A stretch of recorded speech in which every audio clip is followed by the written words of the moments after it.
4 مرتبہ رفع الیدین کرنا مسنون ہے۔ 4 مرتبہ رفع الیدین سے مراد یہ ہے: پوائنٹ فرسٹ، تکبیر تحریمہ کے وقت۔ پوائنٹ سیکنڈ، رکوع میں جاتے ہوئے۔ پوائنٹ تھرڈ، رکوع سے اٹھتے وقت۔ حضرت مالک بن حویرث رضی اللہ عنہ سے مروی ہے کہ میں نے رسول اللہ صلی اللہ علیہ وسلم کو دیکھا کہ آپ صلی اللہ علیہ وسلم اپنے دونوں ہاتھوں کو کانوں تک اٹھاتے جب آپ صلی اللہ علیہ وسلم تکبیر کہتے، جب رکوع کرتے اور جب اپنے سر کو رکوع سے اٹھاتے۔ صحیح البخاری و صحیح مسلم۔ حضرت ابن عمر رضی اللہ عنہما سے مروی ہے کہ نبی صلی اللہ علیہ وسلم جب نماز کے لیے کھڑے ہوتے تو اپنے دونوں ہاتھوں کو کندھوں کے برابر اٹھاتے، پھر تکبیر کہتے۔ بخاری مسلم۔ تیسری رکعت کے لیے اٹھتے وقت حضرت نافع رضی اللہ عنہ بیان کرتے ہیں، حضرت نافع رحمۃ اللہ علیہ، یہاں پر یہ تابعی ہے، حضرت نافع رحمۃ اللہ بیان کرتے ہیں کہ حضرت ابن عمر رضی اللہ عنہما جب نماز شروع کرتے تو تکبیر کہتے اور اپنے دونوں ہاتھوں کو اٹھاتے، اور جب رکوع کرتے تو اپنے دونوں ہاتھوں کو اٹھاتے، اور جب سمیع اللہ لمن حمدہ کہتے تو اپنے دونوں ہاتھوں کو اٹھاتے، اور جب 2 رکعتوں سے فراغت کے بعد تیسری کے لیے کھڑے ہوتے تو اپنے دونوں ہاتھوں کو اٹھاتے، اور حضرت ابن عمر رضی اللہ عنہما نے اسے نبی صلی اللہ علیہ وسلم سے مرفوع بیان کیا ہے۔ بخاری۔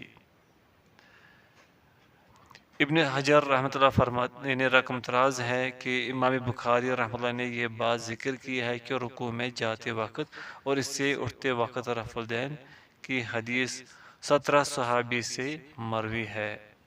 فتح الباری۔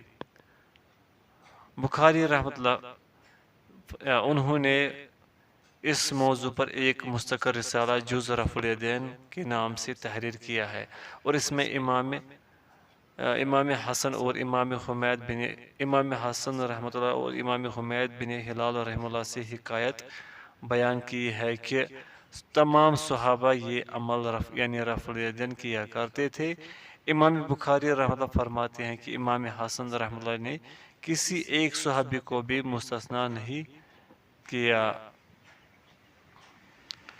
نووی رحمۃ اللہ فرماتے ہیں، تکبیر تحریمہ کے وقت رفع الیدین کرنے پر امت کا اجماع ہے، البتہ اس کے علاوہ دوسری جگہوں میں انہوں نے اختلاف کیا ہے۔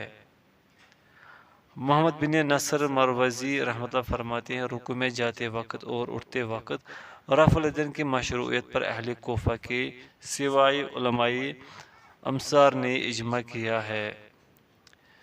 جمہور صحابہ و تابعین فرماتے ہیں، تکبیر تحریمہ کے علاوہ رکوع کرتے وقت اور اس سے اٹھتے وقت بھی رفع الیدین مشروع ہے۔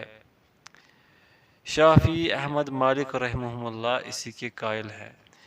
امام شافعی رحمۃ اللہ نے تو یہاں تک کہا ہے کہ رفع الیدین کو صحابہ کی اتنی بڑی جماعت نے روایت کیا ہے کہ شاید اس سے زیادہ تعداد کے ساتھ کبھی بھی کوئی حدیث روایت نہ کی گئی ہو۔ احناف مالکیہ کہتے ہیں، تکبیر تحریمہ کے علاوہ کسی بھی جگہ رفع الیدین مسنون نہیں۔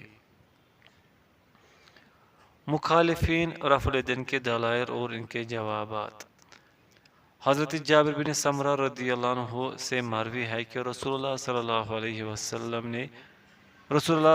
علیہ وسلم ہمارے پاس آئے اور فرمایا، کیا ہے مجھے کہ میں تمہیں رفع الیدین کرتے ہوئے دیکھتا ہوں، گویا کہ تمہارے ہاتھ سرکش گھوڑوں کی دمیں ہیں، نماز میں آرام کیا کرو۔ صحیح مسلم۔ اس کا جواب یوں دیا گیا ہے۔ پوائنٹ فرسٹ، اس حدیث میں یہ کہیں موجود نہیں ہے کہ ممانعت رکوع والے رفع الیدین کے متعلق ہے۔ پوائنٹ سیکنڈ، اس حدیث کے ورود کا ایک خاص سبب ہے، جیسا کہ صحیح مسلم کی ہی دوسری روایت میں ہے کہ حضرت جابر رضی اللہ عنہ سے مروی ہے، جب ہم سلام پھیرتے تو اپنے ہاتھوں کے ساتھ دونوں جانب اشارہ بھی کرتے، اس لیے نبی صلی اللہ علیہ وسلم نے فرمایا، تم اپنے ہاتھوں کو بھٹکے ہوئے گھوڑوں کے دموں کی مانند کیوں حرکت دیتے ہو؟ تم میں سے کسی ایک کو تو اتنا ہی کافی ہے کہ وہ اپنا ہاتھ اپنے ران پر رکھے، پھر اپنے دائیں اور بائیں جانب بیٹھے ہوئے بھائی کو سلام کرے۔ صحیح مسلم۔ پوائنٹ تھرڈ، اگر رفع الیدین نماز میں سکون کے منافی ہے تو مخالفین یعنی احناف وطروں میں رفع الیدین کیوں کرتے ہیں؟ امام علقمہ رحمۃ اللہ کہتے ہیں کہ حضرت عبداللہ بن مسعود رضی اللہ عنہ نے فرمایا، میں تمہیں رسول اللہ صلی اللہ علیہ وسلم کی نماز پڑھ کے نہ دکھاؤں؟ پھر انہوں نے نماز پڑھی اور صرف ایک مرتبہ رفع الیدین کیا۔ یہ روایت صحیح ہے، ابو داؤد۔ ابن حزم رحمۃ اللہ فرماتے ہیں یہ خبر صحیح ہے، اور اگر یہ حدیث صحیح نہ ہوتی تو ہر مرتبہ رکوع سے اٹھتے اور جھکتے وقت رفع الیدین فرض ہوتا، لیکن چونکہ حضرت ابن مسعود رضی اللہ عنہ کی خبر صحیح ہے، اس لیے ہمیں یہی بات راجح معلوم ہوتی ہے کہ تکبیر تحریمہ کے علاوہ رفع الیدین صرف سنت و مستحب ہے۔ اس کا جواب یوں دیا گیا ہے۔ پوائنٹ فرسٹ، یہ حدیث دیگر متعدد صحیح و متواتر احادیث کے خلاف ہے، لہذا قابل حجت نہیں۔ پوائنٹ سیکنڈ، صحابی کا عمل رسول اللہ صلی اللہ علیہ وسلم کے عمل کے مقابلے میں حجت نہیں۔ پوائنٹ تھرڈ، اگرچہ حدیث صحیح ہے لیکن اس سے رفع الیدین کی نفی لازم نہیں آتی، بلکہ صرف تاکید میں کچھ کمی واقع ہو جاتی ہے، وگرنہ مشروعیت تو دیگر کئی صحیح احادیث سے ثابت ہے۔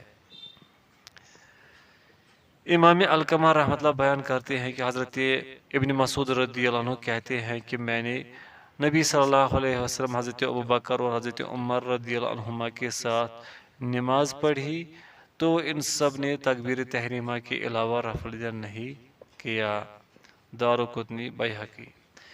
اس کا جواب یہ ہے کہ امام ابن جوزی رحمۃ اللہ نے اس روایت کو موضوع قرار دیا ہے، یعنی من گڑت، اور امام دارقطنی رحمۃ اللہ اسی روایت کو نقل کرنے کے بعد فرماتے ہیں کہ اس کی سند میں محمد بن جابر راوی عن حماد ضعیف ہے، اور امام بیہقی نے بھی اسے مرسل و موقوف کہا ہے۔ حضرت برا بن عازب رضی اللہ عنہ سے مروی ہے کہ رسول اللہ صلی اللہ علیہ وسلم جب نماز شروع کرتے تو اپنے دونوں ہاتھوں کو اپنے کانوں تک اٹھاتے، پھر دوبارہ ایسا یعنی رفع الیدین نہیں کرتے تھے۔ یہ روایت ضعیف ہے۔ امام شوکانی رحمۃ اللہ رقم دراز ہے کہ حفاظ کا اس بات پر اتفاق ہے کہ اس حدیث میں ثم لم یعد کے الفاظ مدرج ہیں۔ مدرج سے مراد یعنی اضافی الفاظ، تو یہ ضعیف ہے۔ ابتدائی اسلام میں بعض لوگ نماز پڑھتے ہوئے بغلوں میں بت رکھ لیا کرتے تھے، اس لیے رفع الیدین کا حکم دیا گیا جو کہ بعد میں منسوخ ہو گیا۔ اس کا جواب یہ ہے کہ بغلوں میں بت چھپانے والا دعویٰ بلا دلیل ہے کہ جو کسی صحیح حدیث و اثر سے تو درکنار کسی ضعیف و من گھڑت روایت سے بھی ثابت نہیں۔ معلوم ہوا کہ جن احادیث و روایات سے رفع الیدین کی مشروعیت کو رد کرنے کی کوشش کی جاتی ہے وہ یا تو ضعیف و من گھڑت ہے یا مبہم وغیرہ واضح ہے، لہذا چونکہ دیگر صحیح احادیث سے چاروں جگہوں میں رفع الیدین ثابت ہے، اس لیے انہی پر عمل کیا جائے گا۔ شوکانی رحمۃ اللہ فرماتے ہیں چاروں جگہوں میں رفع الیدین کرنا مشروع و ثابت ہے۔ صدیق حسن خان رحمۃ اللہ علیہ فرماتے ہیں صحیح و ثابت روایات اور راجح و پسندیدہ آثار سے چاروں جگہوں میں رفع الیدین ثابت ہے۔ عبد الرحمن مبارک پوری رحمۃ اللہ علیہ اسی کے قائل ہے۔ مولانا عبدالحی لکھنوی حنفی رحمۃ اللہ رفع الیدین منسوخ نہیں ہے، یعنی فرماتے ہیں رفع الیدین منسوخ نہیں ہے۔ سعودی مجلس افتاء کی فتویٰ ہے چاروں جگہوں میں رفع الیدین ثابت ہے۔ مسئلہ رفع الیدین کی مزید تفصیل کے لیے مندرجہ ذیل کتب کا مطالعہ مفید ہے۔ تحقیق الراسخ فی ان احادیث رفع الیدین لیس لها ناسخ، حافظ محمد گوندوی رحمۃ اللہ علیہ۔ نور العینین فی مسئلۃ رفع الیدین، مولانا زبیر علی زئی حافظ اللہ آج کے رحمہ اللہ ہے۔ جز رفع الیدین امام بخاری، انسائکلوپیڈیا آف اثبات رفع الیدین مولانا خالد گرجھاکی حافظ اللہ۔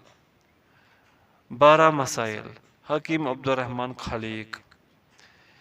ایک دلچسپ واقعہ، امام ذیلی رحمۃ اللہ جز رفع الیدین البخاری سے نقل کرتے ہوئے فرماتے ہیں کہ امام ابن مبارک رحمۃ اللہ رفع الیدین کیا کرتے تھے۔ وہ کہتے ہیں کہ ایک دن میں نے نعمان یعنی امام ابو حنیفہ رحمۃ اللہ کے ایک جانب نماز پڑھی تو میں نے رفع الیدین کیا۔ انہوں نے نماز سے فراغت پر مجھے کہا، مجھے نماز میں خدشہ لاحق ہوا کہ تم اڑنے لگے ہو۔ امام ابن مبارک رحمۃ اللہ کہتے ہیں کہ میں نے کہا، جب میں پہلی مرتبہ رفع الیدین کے ساتھ نہیں اڑا تو دوسری مرتبہ بھی نہیں اڑا۔ امام وقی رحمۃ اللہ فرماتے ہیں کہ اللہ تعالیٰ امام ابن مبارک رحمۃ اللہ پر رحم فرمائے، وہ بڑے حاضر جواب تھے۔ نصب الرایہ، سجدوں میں رفع الیدین ثابت نہیں۔ ایک روایت میں ہے کہ آپ صلی اللہ علیہ وسلم جب سجدوں سے سر اٹھاتے تو ایسا یعنی رفع الیدین نہیں کرتے تھے۔ صحیح مسلم۔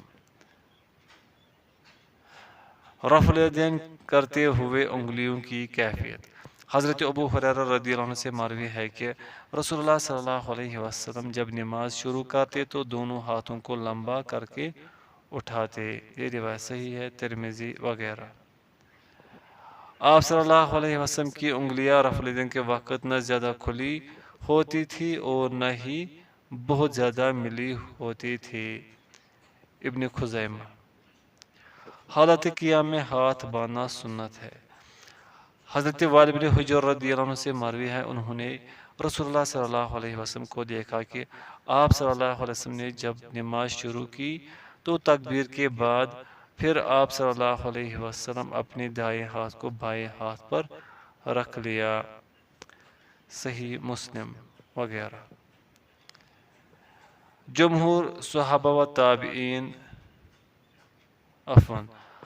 حضرت قبیصہ بن خلب رضی اللہ عنہ اپنے والد سے روایت کرتے ہیں کہ رسول اللہ صلی اللہ علیہ وسلم ہمیں امامت کرواتے تھے اور آپ صلی اللہ علیہ وسلم اپنے بائیں ہاتھ کو دائیں کے ساتھ پکڑ لیتے تھے۔ یہ روایت حسن ہے، ترمذی۔ جمہور صحابہ و تابعین فرماتے ہیں تکبیر تحریمہ کے بعد نمازی کا اپنے دائیں ہاتھ کو بائیں پر رکھنا مسنون ہے۔ مالک رحمۃ اللہ فرماتے ہیں مالک رحمۃ اللہ ہاتھ چھوڑنے کے قائل ہیں۔ یاد رہے کہ یہ قول شاذ ہے۔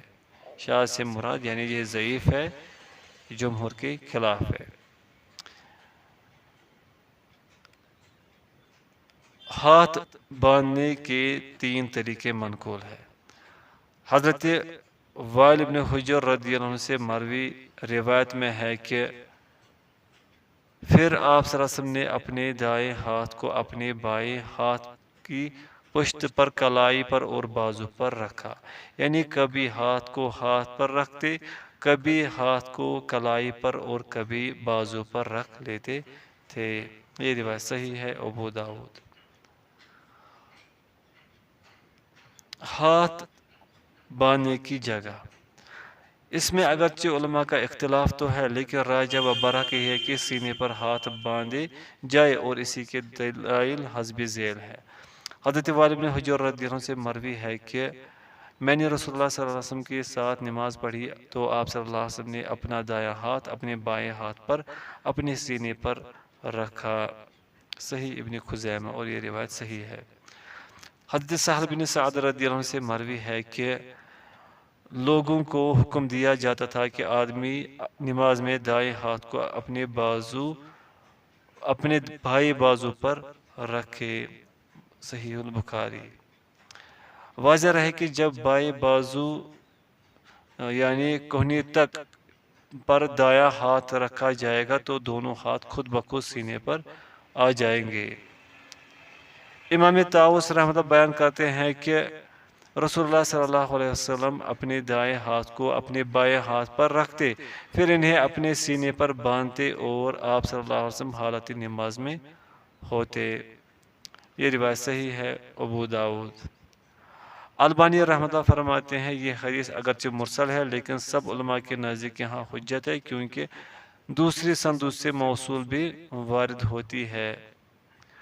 ابو حنیفہ رحمۃ اللہ فرماتے ہیں نماز میں مرد اپنے ہاتھ کو ناف سے نیچے اور عورت سینے پر باندھے گی۔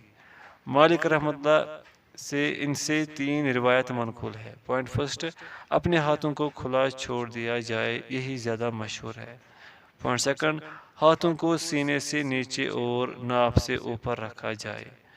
پوائنٹ تھرڈ، ہاتھ باندھنے اور چھوڑنے میں اختیار ہے۔ شافعی رحمۃ اللہ ان سے 3 روایت منقول ہے۔ پوائنٹ فرسٹ، اپنے ہاتھوں کو سینے سے نیچے اور ناف سے اوپر رکھا جائے۔ پوائنٹ سیکنڈ، سینے پر رکھا جائے۔ پوائنٹ تھرڈ، ناف سے نیچے رکھا جائے۔ احمد رحمۃ اللہ ان سے بھی 3 روایت منقول ہے۔ پوائنٹ فرسٹ، ہاتھوں کو ناف سے نیچے باندھا جائے۔ پوائنٹ سیکنڈ، سینے سے کچھ نیچے باندھا جائے۔ پوائنٹ تھرڈ، ان دونوں میں اختیار ہے۔ ناف سے نیچے ہاتھ باندھنے کی قائل حضرات کی دلیل یہ حدیث ہے۔ حضرت علی رضی اللہ عنہ سے مروی ہے کہ ہاتھوں کو ہاتھوں پر ناف سے نیچے باندھنا سنت ہے۔ ضعیف ابو داؤد۔ یہ روایت ضعیف ہے۔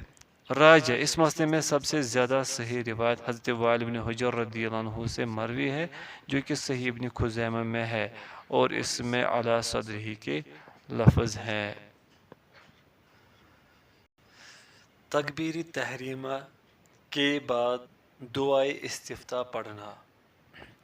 مختلف احادیث میں مختلف دعائیں منقول ہیں، جن میں سے کسی ایک کا پڑھ لینا کفایت کر جاتا ہے۔ البتہ ان میں سب سے زیادہ صحیح وہ دعا ہے جو صحیحین میں حضرت ابو ہریرہ رضی اللہ عنہ سے مروی ہے، یعنی مندرجہ ذیل پہلی دعا: اللہم باعد بینی و بین خطایای کما باعدت بین المشرق والمغرب اللہم نقنی من خطایای کما ینقی الثوب الابیض من الدنس اللہم اغسلنی من خطایای بالماء والثلج والبرد۔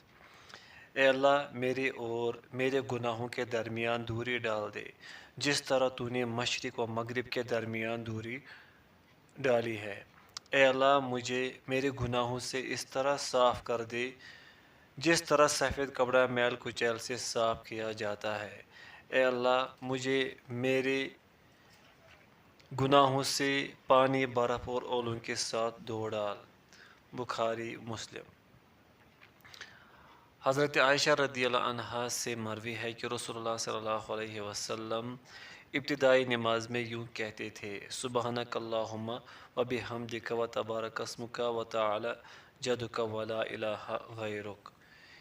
یہ روایت صحیح ہے، ابو داؤد۔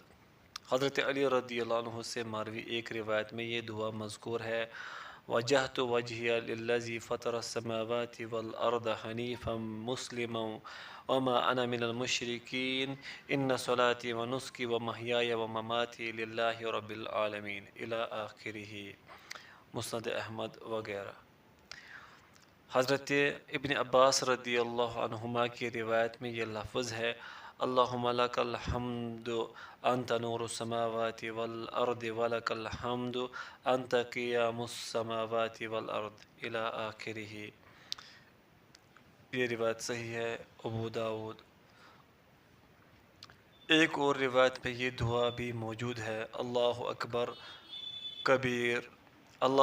کبیرہ 3 مرتبہ، والحمد للہ کثیرہ 3 مرتبہ، وسبحان اللہ بکرۃ و اصیلا 3 مرتبہ، لیکن یہ روایت ضعیف ہے۔ ضعیف ابو داؤد۔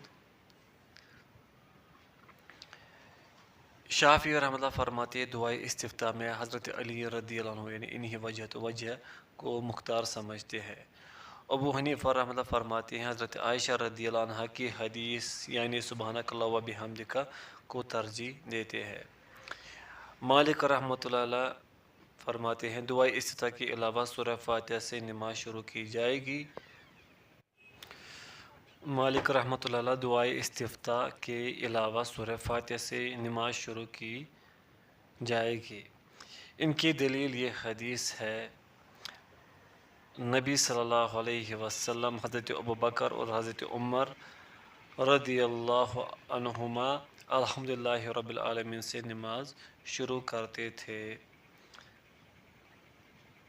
راجہ دعائے استفتاح مختلف احادیث میں مختلف الفاظ کے ساتھ ثابت ہے، لہذا ان میں سے کسی ایک کو اختیار کر لینا کافی ہے، واللہ اعلم۔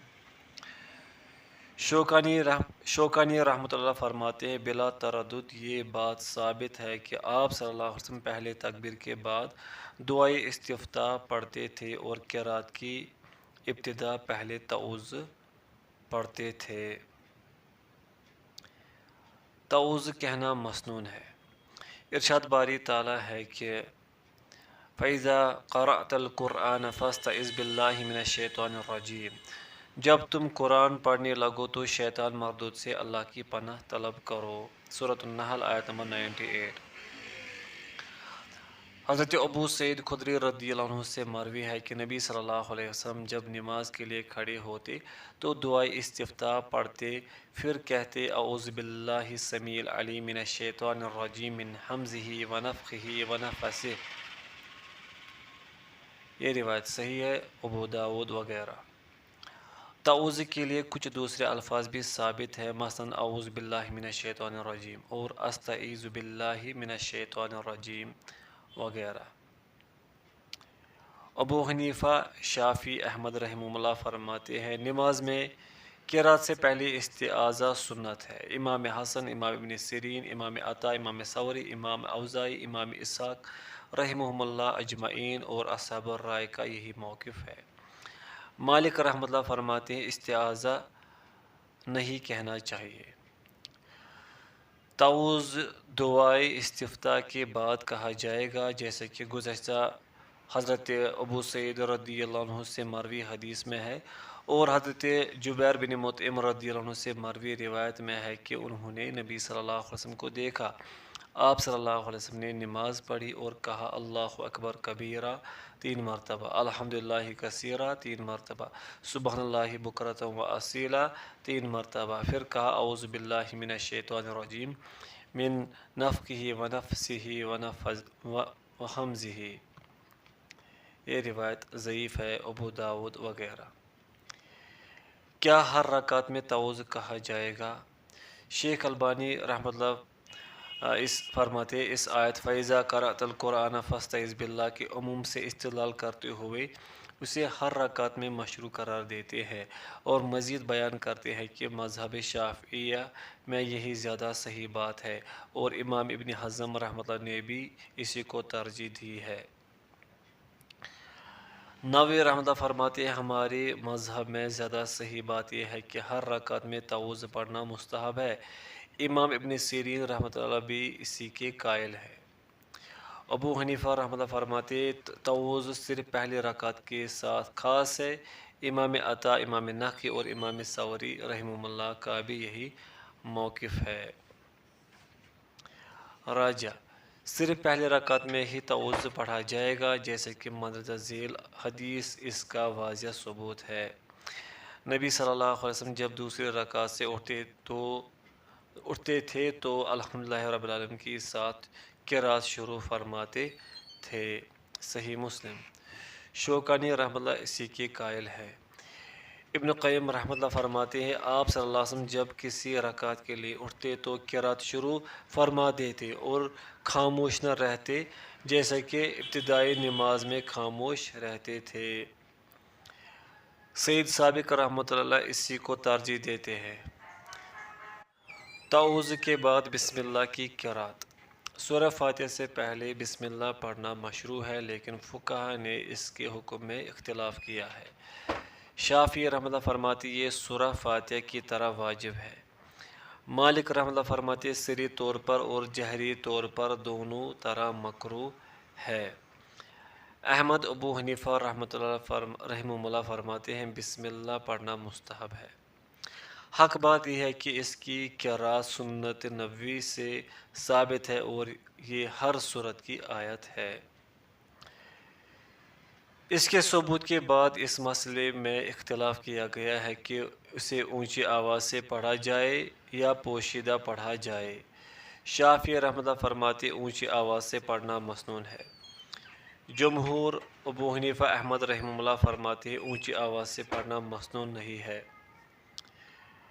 امام ترمذی رحمۃ اللہ رقم تراز ہے کہ صحابہ و تابعین میں سے اکثر اہل علم کا اسی پر یعنی جمہور کے موقف پر عمل ہے، جن میں خلفائے اربعہ حضرت ابن مسعود، حضرت ابن زبیر اور حضرت عمار رضی اللہ عنہم وغیرہ شامل ہے۔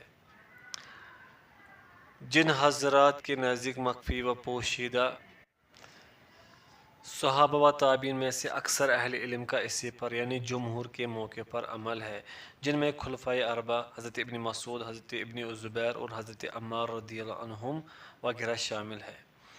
جن حضرات کے نزدیک مخفی و پوشیدہ پڑھنا مسنون ہے، ان کے دلائل حسب ذیل ہے۔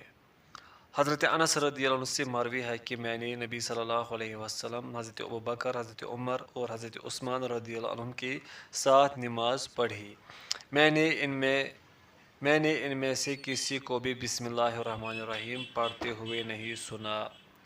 احمد، مسلم وغیرہ۔ ایک دوسری روایت میں ہے کہ حضرت انس رضی اللہ عنہ فرماتے ہیں کہ نبی صلی اللہ علیہ وسلم اور دیگر صحابہ اونچی آواز سے بسم اللہ الرحمن الرحیم نہیں پڑھتے تھے۔ مسند احمد وغیرہ۔ صحیح مسلم کی ایک روایت میں ہے کہ حضرت انس رضی اللہ عنہ فرماتے ہیں کہ یہ سب لوگ نماز کا آغاز الحمدللہ رب العالمین سے کرتے تھے اور قرات کے شروع اور آخر دونوں موقعوں پر بسم اللہ نہیں پڑھتے تھے۔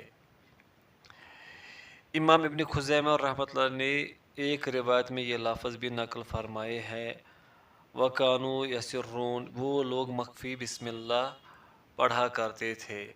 حافظ ابن حجر رقم دراز ہے کہ اسی پر امام مسلم رحمۃ اللہ کی نفی کو محمول کیا جائے گا، بخلاف ان لوگوں کے جنہوں نے اسے معلول کہا ہے۔